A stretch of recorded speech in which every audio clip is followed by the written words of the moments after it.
स्वागत है आप सभी लोगों का मेरे चैनल साइंस टू टेक्नोलॉजी में। मैं अनुपम विपुल आप सभी लोगों का स्वागत करता हूं आज के शो कैमरा ट्यूसडे में। आज हम लोग बात करेंगे वीएफएक्स क्लीन प्लेट्स के बारे में। तो आइए समझते हैं, और ये समझिए मैं टूल नहीं बताने वाला हूँ, ये आइडिया आपको देना चाहता हूँ ताकि आप जब ये सब टूल देखें तो आपको समझ में आए कि हो क्या रहा है। तो समझिए ज़रूरत क्या है? ज़रूरत ये है आपको समझिए कि बहुत सारी चीज़ ऐड करना किसी भी सीन में, जैसे ये एक सीन चल रहा है, यहाँ पे मैंने एक लोगो ऐड कर दिया, ये बहुत आसान है। लेकिन यहीं पे कुछ सब्ट्रैक्ट करना रहे, बैंड बच जाने वाली, इम्पॉसिबल। जैसे कि मैं वो यहाँ हाथ रखता हूँ, इसको अगर आपको किसी को स्क्रीनशॉट लेके बोलते हैं कि भैया ये हटा दो, बैंड बच जाएगी, क्योंकि उसको यहाँ पेंट करना पड़ेगा कि क्या था, और ये कभी भी ढंग से नहीं हो पाता। तो ये समझना बेहद ज़रूरी है कि चीज़ों को जोड़ना, मतलब ये फ्रेम है, इसके ऊपर कुछ जोड़ देना, बच्चों को खेलने का चीज़ चाहे आप शार्क ही जोड़ दें, जोड़ना बहुत आसान होता है, लेकिन हटा पाना पॉसिबल नहीं है, आपको तिगड़म करना पड़ेगा और कभी ढंग का नहीं है। ये सबसे खराब एग्जांपल है, बट इसीलिए इसको यहाँ दिखाया है। तो वही समझिए कि जैसे अगर आप कैरेक्टर को शूट करते हैं, घोस्ट का इफेक्ट देना चाहते हैं, आप उसकी ओपेसिटी को नहीं कंट्रोल कर सकते क्योंकि पीछे वाला कुछ है ही नहीं, कैमरा में रिकॉर्ड नहीं हुआ तो दिखाएगा क्या। तो यही सब समस्या को सुलझाने के लिए हम लोग क्लीन प्लेट इस्तेमाल करते हैं, क्योंकि हम लोग को बार बार जरूरत पड़ता है पोस्ट प्रोडक्शन में चीज़ों को हटाने का। ये तो बहुत वियर्ड एग्जाम्पल है, लेकिन जैसे आप घोस्ट है तो घोस्ट में यानी हमको ओपेसिटी घटाना, हमें हटाना पड़ेगा, तभी ना पीछे का चीज़ दिखेगा। वो कैसे करेंगे आप? क्लीन प्लेट के बिना ये नहीं किया जा सकता है। तो समझना बहुत ज़रूरी है। वायर रिमूवल, जितने भी आप स्टंट्स देखते हैं सब में वायर लगा रहता है। खासतौर पर अगर आप किसी जवान बंदे या बच्चों को देखेंगे, बच्चे तो या बड़ों को भी आप देखेंगे कि वो इसके बालकनी के आसपास है, चांसेस है कि उन पर पीछे तार लगाया गया है सेफ्टी के लिए, तो वो सब हटाने के लिए भी चाहिए। बिल्डिंग डिस्ट्रक्शन, यानी कोई भी चीज़ उड़ता है, जैसे कि मैं हूँ और आपने मेरा पुफ कर दिया ये सर, ठीक है, तो पीछे वाला एरिया दिखना चाहिए, तो उसके लिए भी आपको क्लीन प्लेट की ज़रूरत पड़ेगी। तो वही समझिए। और क्लीन प्लेट अगर ना हो, कई बार होता है कि शूटिंग के टाइम में मतलब जो वीएफएक्स सुपरवाइज़र है वो नहीं कैमरामैन से ठीक से बात करा, सीन की जब प्लानिंग की गई मिस हो गया या नहीं ध्यान दे पाए, तो उसको पेंट करना पड़ता है जा जाके, और वो बहुत ही मतलब टीडियस प्रोसेस है। और कोशिश करेंगे कि वो अगर बहुत लंबा सीन है तो उसको बोल दिया जाए नहीं भाई शांति से शूट करो, रीशूट करो सब चीज़ें, क्योंकि सारा चीज़ का लाइटिंग चेंज होगा, इसीलिए पूरा रीशूट किया जाएगा। नहीं तो पेंट करना सिर्फ कुछ ही देर के लिए पॉसिबल है, और जनरली किया भी नहीं जाता क्योंकि अच्छा रिजल्ट नहीं आता है। कर सकते हैं, मतलब कुछ नहीं है तो आप करोगे क्या, लेकिन जनरली क्लीन प्लेट के पीछे भागते हैं। तो अब समझते हैं इसका लॉजिक क्या है। तो लॉजिक ये है कि आप दो हिस्सा लेते हैं, एक होता है आपका स्टैटिक प्लेट, एक होता है डायनेमिक लेयर। तो स्टैटिक, ये आपका स्टैटिक रहेगा, यानी इसको आप छेड़ने वाले नहीं हो, इसके ऊपर आपका जो कैरेक्टर है वो इंटरेक्ट कर रहा है। अब रहा बात कि इसे आप शांति से, कुछ नहीं, आप इसे मतलब जो भी आपका वीडियो एडिटिंग सॉफ्टवेयर है उसके ऊपर डालिए, इसका ओपेसिटी घटा दीजिए, हो गया, घोस्ट इफेक्ट खत्म sir, take it and go. यही है लॉजिक क्लीन प्लेट का। क्लीन प्लेट है, उसके ऊपर कुछ भी लगाइए, उसके ऊपर आप क्लोनिंग इफेक्ट लगाएं, उसके आपको जो लगाना है लगाइए, आधा काम वहीं से खत्म हो जाता है। और क्लीन, ये जो मतलब क्लीन प्लेट रहता है उसको जितना साफ हो सके उतना रखना होता है, और इसके ऊपर आप पोस्ट प्रोडक्शन में ऐड करते जाते हो जो चीज़ चाहिए। अब रहा बात कि ज़रूरी नहीं है कि सिर्फ एक ही एलिमेंट हो सकता है बहुत सारे और एलिमेंट हो, जैसे कि गाड़ी के जब कोई सीन रहता है तो कई बार स्टंट्स जो किए जाते हैं वो रिग पे किए जाते हैं, यानी कि गाड़ी आके यहाँ पे एक ज़मीन के अंदर कुछ लगा हुआ है जो गाड़ी को रोक देगा, ठीक है। तो और मान लीजिए उसको दिखाना है दूसरी गाड़ी से क्रैश करना है, ज़रूरी नहीं है कि दो गाड़ी एक्चुअली ला के क्रैश कराएं। वो आराम से ऐसा कर सकते हैं कि एक सीन में एक को प्लेट ले लिए, दूसरा में दूसरा प्लेट ले लिए, तीसरा में ऐसे ऐसे करके 4-5 तो प्लेट लेंगे, पोस्ट प्रोडक्शन में उसे जोड़ देंगे, और जोड़ेंगे भी क्या, ओवरलैप ही कर देंगे, इसे कहते हैं कंपोजिटिंग, और आपको लगेगा कि बहुत बड़ा सीन हो गया। तो इसीलिए कई बार बहुत सारे परत शूट किए जाते हैं कि अच्छा एक्टर ऐसे शूट करेंगे, ये ऐसे शूट होगा, पार्टिकल इफेक्ट के लिए अलग से भी लगाया जाता है, और ये काम आपका वीएफएक्स में भी होता है। यानी कि मैं तो आपको स्पेशल इफेक्ट के लेवल का बता रहा हूँ, लेकिन अगर मतलब आप सीजी में काम करें, सीजी में भी यही होगा कि आप परत दर परत लगाएंगे, ताकि जब फाइनल कंपोजिटिंग किया जा रहा है एडिटर कंट्रोल कर सके। क्योंकि कई बार होगा कि अरे यार स्मोक इफेक्ट यार फील नहीं दे रहा है, फील नहीं आ रहा है, तो उसको चेंज कैसे करें? अगर आप सारों को फाइनल बेक कर देते हैं, छेड़ नहीं पाएंगे, तो इसीलिए ये सबको लेयर में ही रखा जाता है। और बैकग्राउंड हमेशा आपका बेस लेयर रहेगा, ताकि आप कुछ भी मिटाएं कुछ भी हटाएं, बैकग्राउंड आपका हमेशा दिखना चाहिए। तो वही सब, इसी प्रोसेस को हम लोग कंपोजिटिंग कहते हैं।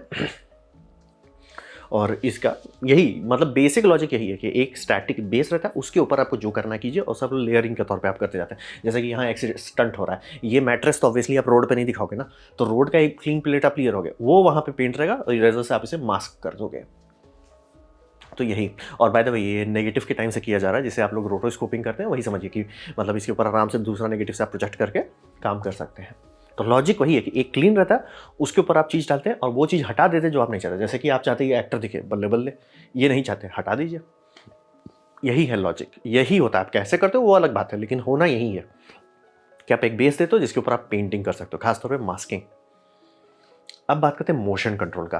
तो मोशन कंट्रोल का ये समझिए कि जो मैंने बता रहा हूँ वो स्टैटिक के लिए काम करेगा, यानी कि कैमरा आपने ट्राइपॉड पर रख दिया, बल्ले-बल्ले। लेकिन क्या होगा अगर कैमरा मूव कर रहा है, कुछ नहीं कर पाएँगे आप, लटक जाएँगे। तो उसी का सॉल्यूशन के लिए मोशन कंट्रोल सिस्टम बनाया गया है।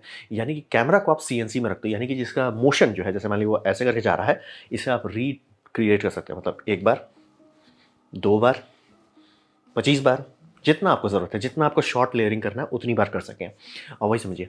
और इसमें कैमरा का सबसे बड़ा बात वही होता है कि ये कैमरा का जो मोशन है, ये रिपीट कई बार किया जा सकता है। यानी कि जितनी बार आपको ज़रूरत है शूट डिज़ाइन करने टाइम, हिसाब लगा लीजिए। देखो भैया 5 प्लेट चाहिए, तो 5 बार इसको अगर आपको चलाना है, ये पाँचों बार exact speed, velocity, acceleration, angle, lens focus, lens aperture, हर चीज़ सेम रख के रिपीट कर पाएगा।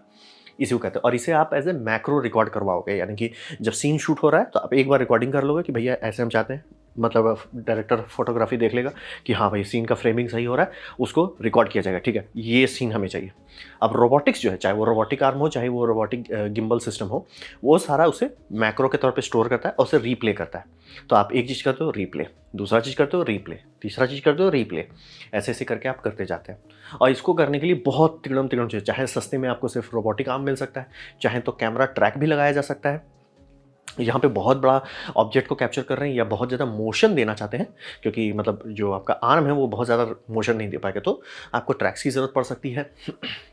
और लेंस कंट्रोल भी करना होता है, क्योंकि तब आप बहुत ज़्यादा डायनेमिक दे पाते हैं। अगर लेंस आपका स्टैटिक है, मोशन ठीक है, लेकिन अगर लेंस जूम इन कर रहा है उस टाइम, जूम आउट कर रहा है, बहुत भयानक फीलिंग आता है।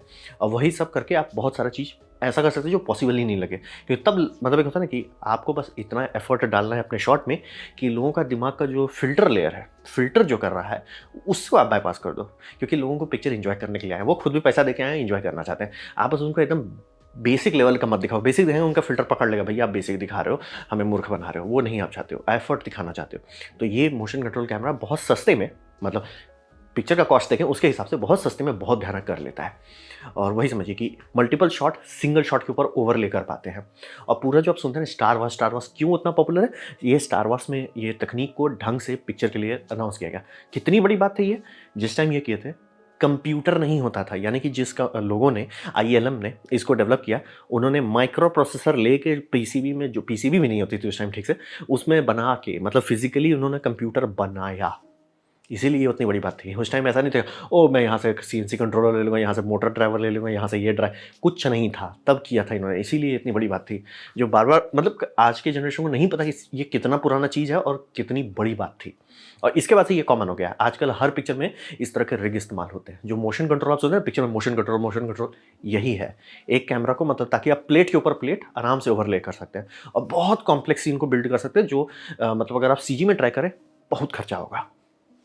तो यही मोशन कंट्रोल यही होता है। इसीलिए स्टार वार्स को इतना ये मतलब एज ए रिस्पेक्ट देखा जाता है कि भाई वो इतना बड़ा चीज़ इतना जल्दी कर दिया। और इसीलिए अभी भी अगर आप star wars, original star wars देखें जो टेम्पर नहीं किया गया है सीजी से, लगता है मतलब ठीक है, मतलब आप देख रहे हो ना, आप खो जाओगे पिक्चर में। और मेन वही चाहिए, ऐसा कोई नहीं बैठ कर मैं एनालाइज कर रहा हूँ, वो किसी को नहीं करना है, बस दिखना चाहिए कि एफर्ट है, और बहुत अच्छा एफर्ट दिख रहा है। और जिस टाइम निकाला गया था, आजकल हम लोग थोड़ा डिसेंसिटाइज हो गए हैं, लेकिन जिस टाइम निकाला गया था लोग हिल गए कि भैया ये क्या आपने दिखा दिया। यही होता है मोशन कंट्रोल का फ़ायदा। अब फिर बात करते हैं सीजीआई लेयर का।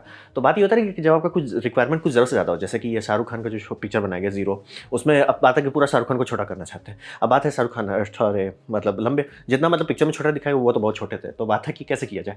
ये सब जगह पे आप प्लेटिंग का इस्तेमाल करके सिर्फ ये करते हो, मतलब एक तो से टेम्पलेट बना रहे हो जो सीजीआई आर्टिस्ट को दोगे और सीजीआई आर्टिस्ट इसे रिक्रिएट करेगा। लेकिन ये समझना बेहद ज़रूरी है, ये रास्ते पे चलना कि मैं सीजीआई में करूँगा, बहुत महंगा और बहुत टाइम खाता है। और ऐसा नहीं होता है आप पैसा देके जल्दी कर सकते, क्योंकि सबको रेंडर फार्म लगते हैं। रेंडर फार्म को रेंडर करने में टाइम लगता है। आराम से आपका हो सकता है कई कई दिन का रेंडर होगा, और उसको कई बार फेंकना भी पड़ेगा कि नहीं ये लाइटिंग गलत रेंडर हो गया, ये सेटिंग ज़्यादा है, करना पड़ता है, टाइम लगता है और पैसा तो बहुत लगता है। रेंडर फार्म कोई चिल्लड़ छुट्टा चीज़ नहीं है, बहुत महंगा लगता है। लेकिन इसमें मोशन कंट्रोल प्लेट बहुत ज़रूरी है। जैसे कि ये पूरा पिक्चर जो है, इसमें आप देख रहे हैं सब जगह पे मोशन कंट्रोलर ट्रैक्स लगाए गए थे, सब चीज़ को शूट किया गया।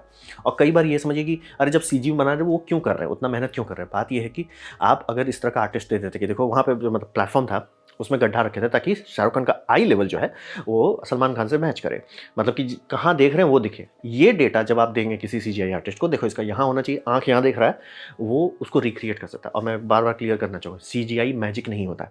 आप अच्छा डेटा डालेंगे, बम बम आउटपुट निकलेगा, कचरा डालेंगे कचरा ही निकलेगा। वो आर्टिस्ट मैजिक नहीं जानते हैं। उनको आप देखो देखो भैया सीन ऐसा था, यहाँ का लाइटिंग ऐसा था, यहाँ ऐसे ऐसे लोग रिएक्ट कर रहे थे, ये दे दीजिए, सीजीआई बोलेगा भाई हम संभाल लेंगे, थारा भाई संभाल लेगा। आप ये दीजिएगा उनको कि हाँ ये हमारा प्लेट्स हैं, ये ऐसे हैं, रेफरेंस है कि जीरो पिक्चर में आधा से ज़्यादा जो सीन लिया गया था रिक्रिएट किया गया था, तो भी प्लेट्स उतने क्यों खींच रहे थे? क्योंकि वो जैसे आर्टिस्ट को दे दिए कि देखो भैया ये ऐसा दिखना चाहिए, आर्टिस्ट बोलेगा हम संभाल लेंगे। आर्टिस्ट को पता है कि वहाँ लाइटिंग का रिफ्लेक्शन कैसा हो रहा था, कैसा इंट्रैक्शन था सीन, वो तुरंत रिक्रिएट कर सकता है।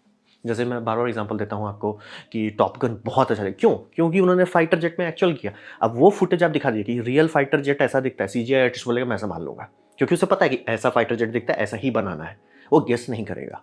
तो ये बहुत इंपॉर्टेंट बात होता है कि मोशन कंट्रोल अगर आप डाल रहे हैं और सीजीआई भी करना है तो भी प्लेट्स पे खर्चा कीजिए, तो भी प्लेट्स पे ऊपर प्लेट लीजिए। कई बार होता है लोग इस पर कंजूसी करते हैं कि प्लेट कौन लेगा, अब बाद में सीजीआई कचरा आता है, उसके बाद लोग बोलते हैं सीजीआई अच्छा नहीं दिखता। सीजीआई में प्रॉब्लम नहीं है, प्रॉब्लम आप में है।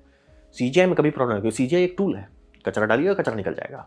तो ये समझिए। और इसीलिए मैं कहूँगा मूवी ज़ीरो जो है, पिक्चर कैसा भी हो, पिक्चर आप हटा दो, पिक्चर आप हटा दो, सही में हटा दो, लेकिन पिक्चर का जो वीएफएक्स है जेन्युइनली बहुत अच्छा है।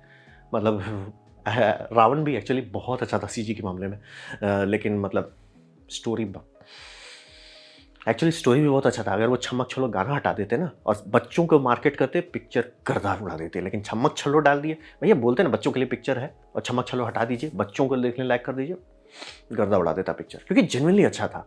मतलब मतलब समझिए हम लोग एक मॉल में थे अपने फ्रेंड सब के साथ, उस टाइम मैं सीजीआई ये 3D आर्टिस्ट था उस टाइम, मतलब लिटरली सीन में चल रहा था, सब लोग कौन सीन चल रहा है, रावण का सीन चल रहा था, इतना अच्छा उन्होंने शूट किया था। मैं वही छमक छल्लो डाल दिए, बस वो गाना हटा दें, उसे बच्चों के लिए कर देंगे और सीधा बोले कि बच्चों के लिए पिक्चर हमने बनाया है, मेहनत, बिग बजट, गर्दा उड़ा देते हैं। और अच्छा था, जेन्युइनली अच्छा था, not the latest and greatest but अच्छा था। तो यही समझना जरूरी होता है कि एफर्ट आप डालिएगा, फुटेज मिलेगा। स्टोरी की जिम्मेदारी हम नहीं लेने वाले, वो आपकी जिम्मेदारी है। और कई बार लोग उल्टा भी कर देते हैं, जैसे मान लिया कोई चीज़ के ऊपर इंटरेक्शन दिखाना है और कैमरा आप ज़्यादा नहीं मूव करना चाहते, कोई बात नहीं है। कई बार ऐसा होता है क्योंकि अगर किसी की आंख पे फोकस करना चाहते हैं ना, आप कैमरा ज़्यादा मूव नहीं करना चाहोगे, आप चाहोगे कि कैरेक्टर ऐसा ही रहे लेकिन आंख जो है ऐसे ठीक रख पाते हैं। तो उस केसेस में क्या होगा, जो आपको प्लेटफॉर्म पे खड़ा किया जाए, जैसे मान लीजिए कोई जेट प्लेटफॉर्म दिखाना चाहते हैं, वो प्लेटफॉर्म को मोशन करने लगेंगे और ये मोशन को 3-4 बार रिक्रिएट करेंगे ताकि उनके ऊपर जो है इवेंट देना, जैसे एक क्लीन प्लेट हो जाएगा, एक प्लेट होगा जिसमें बूम हो रहा है, एक प्लेट होगा जिससे आप गिर रहे हैं। ये सारे को कंपोजिटिंग के टाइम में मतलब ओपेसिटी कंट्रोल कर करके फीलिंग दी जाएगी कि कैसा फीलिंग वो चाह रहे हैं। तो उल्टा भी किया जा सकता है, ज़रूरी नहीं कि आप कैमरा ही मूव करो, आप ऑब्जेक्ट भी मूव कर सकते हो अगर आपको ज़रूरत है तो यही होता है, कोर लॉजिक यही है क्लीन प्लेट का। आधा से ज़्यादा सीजी इंडस्ट्री इसी पे चल रही है। जो लोग क्लीन प्लेट ठीक से कर पाते हैं, मोशन प्लेट ठीक से बना लेते हैं, उनकी सीजी भी अच्छी आती है। जो नहीं कर पाते हैं, मार ब्लेम करेंगे कि सीजीआई अच्छा नहीं आता। तो यही है मेन लॉजिक क्लीन प्लेट का। नीचे मैंने एग्जांपल्स भी दिए हुए हैं जो आप देख सकते हैं, उससे काफ़ी अच्छा हंसी मिलेगा, सीखने को मिलेगा काफ़ी चीज़। तो ये था मेरा प्रेजेंटेशन, क्लीन प्लेट का लोचा क्या है। उम्मीद करना हो आपको अच्छा लगा, कुछ सीखने मिला, कुछ समझ में हो। अगर ऐसा है लाइक कर दे, दोस्तों शेयर कर दे, उससे मेरा काफ़ी भला होगा। नहीं अच्छा लगा, नहीं पसंद आया, कोई बात नहीं, आप सबको डिसलाइक कर दीजिए। डिसलाइक 2 बार दबाइए, उससे मुझे पता चले कितना ना पसंद हुआ है। मैं आपसे कहूँगा कि हर कमेंट लिखें, क्योंकि मैं हर कमेंट को पढ़ने की कोशिश करता हूँ। आपसे कहूँगा सब्सक्राइब कीजिए, बेल दबाइए अगर आप फ्री हैं तो। आपने वीडियो देखा, चैनल को मुझे बहुत खुशी हुई। धन्यवाद।